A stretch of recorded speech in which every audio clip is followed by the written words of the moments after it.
दोस्तों, आज की कहानी का नाम है पिंकी की हाइट। मम्मी, जरा अपने हाई ड्रिल के सैंडल मुझे पहनने को दोगी? क्यों? उनको पहनकर मैं आपके जैसी लंबी होना चाहती हूँ। यह लो सेकेंडला, इन्हें पहनकर तुम मेरे बराबर ऊंची हो जाओ। अब कहो, कौन ज़्यादा ऊंचा है? तो फिर हाइट कैसे बढ़ती है? सिंपल, दूध से। पिंकी जल्दी जल्दी से दूध पी जाती है। सारा दूध पी लिया, फिर भी लंबी नहीं हुई। मेरा मतलब था दूध से शरीर की हड्डियां मजबूत बनती हैं। दादाजी, मेरी लंबाई कैसे बढ़ सकती है? उस स्टूल पर खड़ी हो जाओ, लंबी हो जाओगी। अगर और ज़्यादा लंबा होना चाहती हो तो उस सीढ़ी पर चढ़ जाओ। दादू तो हर बात को मजाक की तरफ ले जाते हैं। भीखू, मैं कद बढ़ाना चाहती हूँ। पिंकी, क्यों मुसीबत में पड़ना चाहती हो? छोटा रहने में फ़ायदा है, बड़े होने पर तुम्हारी फ्रॉक में कपड़ा ज़्यादा लगेगा, खाना अधिक खाओगी। ऊंची क्लासेस की यह मोटी मोटी किताबें पढ़नी पड़ेंगी। लोग तुम्हें जीनियस मानते हैं, पर असल में तुम्हारे दिमाग में भूसा भरा है। नाराज ना हो, एक आइडिया आया है। मम्मी, आओ और देखो कौन लंबा है। मम्मी, उफ हो, यह लड़की काम करने नहीं देगी।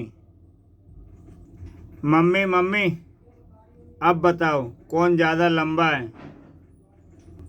ओह, मुझे शक हुआ, या दाल में कुछ काला है। पहेली। नानी, कौन सी किताब पढ़ रही हो? रोचक पहेलियाँ। यह दिलचस्प है, मज़ेदार और ज्ञानवर्धक। बचपन में हम सहेलियाँ एक दूसरे से पहेलियाँ पूछते थे, बहुत मज़ा आता था। आजकल की भागदौड़ में तो बच्चों के पास भी टाइम नहीं रहा। आप मुझसे कोई पहेली पूछो, मैं उत्तर दूंगी। अच्छा बताओ, मुर्गी के दो आगे मुर्गी, मुर्गी के दो पीछे मुर्गी, कुल कितनी मुर्गी? सोच समझ कर जवाब देना। टोटल 3 मुर्गियाँ। कैसे, समझाओ। पहली मुर्गी के पीछे 2 मुर्गियाँ, तीसरी मुर्गी के आगे 2 मुर्गियाँ, कुल 3 मुर्गियाँ।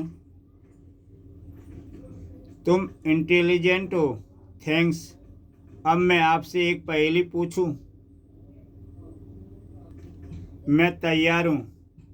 एक बेंच पर 3 फीमेल्स बैठी थीं। एक की गोद में बच्चा था, दूसरी ने गले में मंगलसूत्र पहना था, तीसरी के हाथ में बेंडिंग रिंग थी। तीनों में एक शादीशुदा नहीं थी। बताओ कौन? एक के हाथ में अंगूठी, दूसरी के गले में मंगलसूत्र, तीसरे के पास बच्चा। मैं तो पजल हो गई।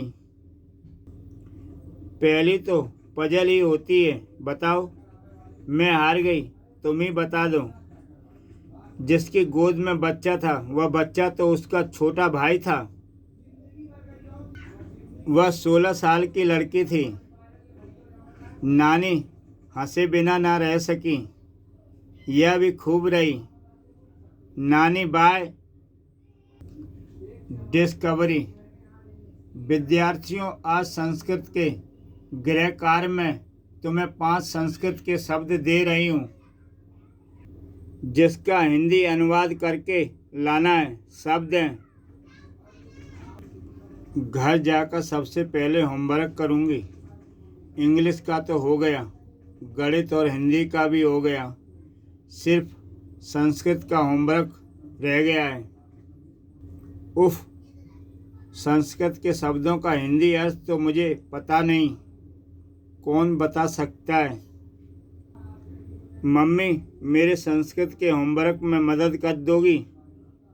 सॉरी बेबी, संस्कृत मेरा सब्जेक्ट नहीं था। पड़ोसी झपट जी बुद्धिमान है, वह तुम्हारी हेल्प कर देंगे। अंकल, आप संस्कृत के शब्दों का हिंदी अनुवाद बता सकते हैं? सॉरी, संस्कृत डिस्कवरी मेरे पास नहीं है।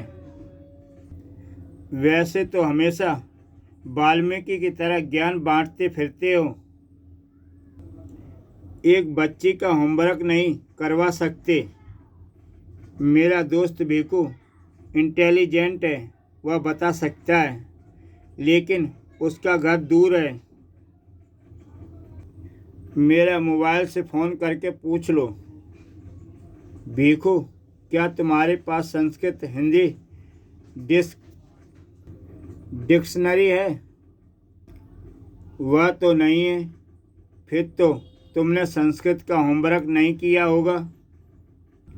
मैंने संस्कृत के शब्दों का अनुवाद कर लिया है, तुम भी उत्तर लिख लो। सुखादु दोष स्वादिष्ट जल। और फिर भिकू पिंकी को संस्कृत का हिंदी अनुवाद बताने लगा। उससे पूछो बिना संस्कृत शब्दकोश के उसने उत्तर कैसे बताए? भिकू, बिना डिक्शनरी के शब्द कैसे मिले? मेरे कंप्यूटर में संस्कृत से हिंदी डिक्शनरी का सॉफ्टवेयर है, उससे संस्कृत शब्दों का अनुवाद कर लिया। बच्चे अब बच्चे नहीं रहे। पिंकी बनी पेंटर। दादाजी, पेंटर चाचा ने मुझे 2 ड्राइंग ब्रश किए हैं, गिफ्ट में दिए हैं। वाह, अब मैं इनका क्या करूं? तुम इनसे कोई बढ़िया चित्र बनाओ। आपने अच्छा आइडिया दिया है। मैं सुंदर चित्र बनाऊंगी। जब तक यह पेंट करेगी, शरारतें नहीं करेगी। मेरे पास कलर कैनवास तो है ही नहीं, कोई चित्र बनाती हूँ, फिर उसमें रंग भरूंगी। पेंटिंग शुरू की जाए। पिंकी पेंटिंग बनाने में व्यस्त हो जाती है। दादाजी, पिंकी कहाँ है? वह अपने रूम में बिजी है। तुम जाओ, आज वह किसी से नहीं मिलेगी। यह तो हमारे खेलने का टाइम है।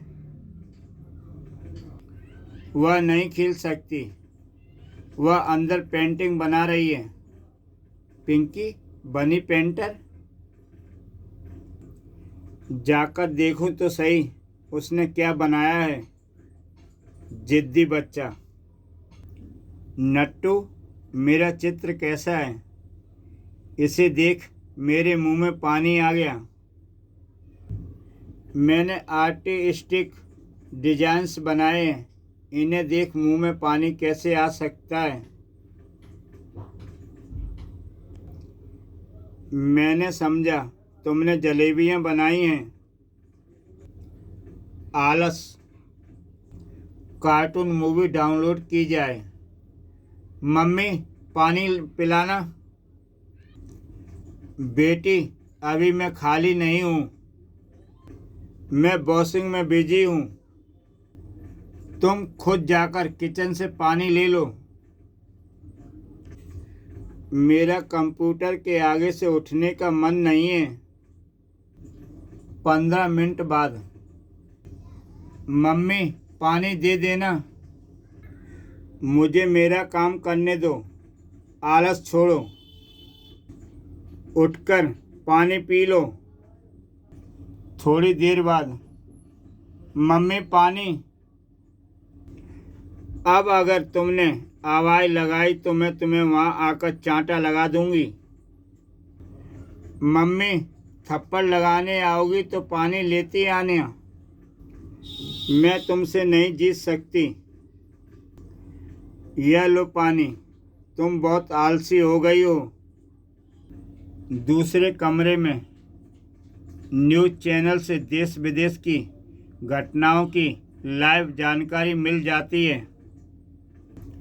बहू, एक गिलास पानी दे जाना, मैं टीवी के आगे से हिल नहीं सकता। तभी पिंकी कहती है, मम्मी, इस घर में सभी आलसी हैं। फेटी। पिंकी टीवी पर कार्यक्रम देख रही थी। वाह, दिलचस्प कॉमेडी है। और कॉमेडी मूवी देखते देखते खुश हो रही थी। यह कार्टून मूवी देखने में वाकई मज़ा आ रहा है। अच्छी फिल्म और कुरकुरे पोटैटो चिप्स डबल मज़ा। तभी शोर सुनाई देता है डोरबेल का। कौन आया डिस्टर्ब करने? जाकर देखूं। फेटी, तुम मेरे साथ खेलने चलो। सॉरी, मैं कार्टून फिल्म देख रही हूँ। फिर तो मैं भी तुम्हारे यहाँ मूवी देखूंगी। टीवी के आगे एक ही सोफ़ा है, इस पर तो मैं बैठ गई। अब तुम कैसे बैठोगी? ऐसे। अब हम दोनों टीवी देख सकती हैं। उठो, मैं तुम्हारे नीचे दब गई हूँ। तुम्हारा वजन ज़्यादा है, मैं तकलीफ में हूँ। दोस्ती में एडजस्टमेंट करनी चाहिए। मुझे भूख लगी है। तुम मेरे चिप्स खा सकती हो, लेकिन मेरे ऊपर से हटो। तुम मूवी का मज़ा लो। विज्ञापनों के समय मैं उठ जाऊंगी। मैं तुम्हारी बॉडी के पीछे छिप गई हूँ। मुझे टीवी दिखाई नहीं दे रहा। मैं मूवी एंजॉय कैसे करूं? जब मैं हंसूं, तुम भी हंस देना। चॉकलेट के पैसे। पिंकी, कहाँ जा रही हो? नानी के पास चॉकलेट खाने। क्या तुम्हारी नानी के पास बहुत सारे चॉकलेट्स हैं? नहीं, उनसे खरीदने के लिए पैसे लूँगी। नानी, चॉकलेट खाना है। तुम मेरे पास तभी आती हो जब तुम्हें कुछ खरीदना हो। मेरे दाएं हाथ में 10 रुपए का नोट है और बाएं हाथ में 100 रुपए का। दोनों में से तुम कोई सा भी नोट चॉकलेट खरीदने के लिए ले सकती हो। मैं 10 रुपए लूँगी। एक चॉकलेट देना। पिंकी, मैंने तुम्हें 100 रुपए का नोट भी ऑफ़र किया था, तुमने वह क्यों नहीं लिया? मैं जानती थी जिस दिन मैंने 100 रुपये लिए तुम आगे से पैसे नहीं दोगी। पिंकी, मोबाइल और बकरा। अली के पास एक बकरा था जो बहुत शैतान था। बकरा क्या होता है? मैंने तो उसे कभी देखा नहीं। जाकर दीदी से पूछती हूँ। हाँ प्रिया, या इकोनॉमिक्स का डिमांड एंड सप्लाई का रूल लागू होता है। दीदी, यह रूल एग्रीकल्चर और इंडस्ट्रियल दोनों चीज़ों पर लागू होता है। पता नहीं उनकी बात कब ख़त्म होगी। आधे घंटे बाद। दीदी, मुझे तुमसे कुछ पूछना है। उफ, बकरा कौन सा जानवर होता है? वह बिल्ली से बड़ा और घोड़े से छोटा एक पालतू जानवर है। तुम उसे शहर में नहीं देख सकती। मैं उसे लाकर दिखाऊंगी। सॉरी प्रिया, मुझे बीच में फ़ोन काटना पड़ा। थोड़ी देर बाद। दीदी, मैं बकरा ले आई। देखो। क्या? यह कुत्ता है। जहाँ से इसे लाई हो वहीं छोड़ कर आओ। मैं जाती हूँ। हेलो रिचा। मोटावानी, तुम्हारी स्टडी कैसी चल रही है? क्या तुम टीवी पर फैशन शो देख रही हो? दीदी, हाँ पिंकी, यह बकरा है। इसका बासा नाम है। मैं इसे बशीर मियाँ से थोड़ी देर के लिए लाई हूँ। मैं उसके खाने के लिए कुछ लाती हूँ। लो, चपातियाँ खिलाओ। बशीर मियाँ को फ़ोन करो, वह आकर देखे कि उसका बकरा कितना खुश है। वह भूखा था। हाँ। ओह, मेरा मोबाइल कहाँ गया? मैं किचन में गई थी, शायद वहाँ उसे भूल आई। वह यहाँ नहीं है। तुम दूसरे फ़ोन से अपना नंबर मिलाओ, उसकी ट्यून बजेगी और वह मिल जाएगा। मोबाइल ढूंढने का यह अच्छा आइडिया है। मैं नंबर मिलाती हूँ। मोबाइल की घंटी बजी। जब आपने बकरी को चपातियाँ डालीं, तब आपका मोबाइल गिर गया होगा और उसे वह निगल गया। पिंकी, दादाजी का फर्श। दादाजी, आज आप क्यों सज संवर रहे हैं? मुझे दफ्तर जाना है। आप तो कहते थे कि आप रिटायर हो चुके हैं। हाँ, क्या मैं अपनी पेंशन लेने नहीं जा सकता? तो सज संवर कर जाने की क्या ज़रूरत है? मैं अपने डिपार्टमेंट का ऊंचा अफसर था। क्या आप छत जितने ऊंचे थे? नहीं बेवकूफ़ लड़की, उसका मतलब है बड़ी पोस्ट पर होना, जैसे सुपरिटेंडेंट। आप वापस उसी कमरे में क्यों जा रहे हो? मैं वहाँ अपना पर्स भूल गया हूँ। ओह, मेरा पर्स। क्या हुआ? आप परेशान क्यों हैं? मैंने कुछ देर पहले अपना पर्स यहाँ रखा था, वह गायब है। आपको तो दफ्तर से पेंशन के रुपए मिलेंगे। मुझे दफ्तर पहुँचने के लिए बस का किराया चाहिए या नहीं? तभी दादाजी की नज़र पड़ती है। वह रहा मेरा पर्स, उसे शैतान कुट-कुट ले गई। पर्स नीचे फेंको, नहीं तो मैं स्टिक मारूंगा।